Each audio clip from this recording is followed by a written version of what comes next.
के नबी सल्लल्लाहु अलैहि वसल्लम को सिफारिश करने की इजाज़त दी जाएगी।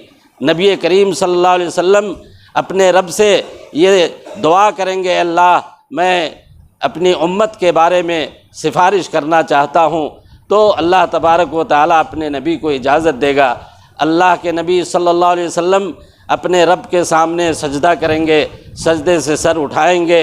अल्लाह ताला कहेगा जो सवाल करना है आप कर सकते हैं। अल्लाह के नबी कहेंगे कि मेरी उम्मत के लोगों को जहन्नम से निकालने की इजाज़त दी जाए। हदीस के अल्फाज हैं कि फ़युख़रजु मिन्हा मन कान फ़ी क़ल्बिही मिस्क़ाल दर्रति मिन ईमान।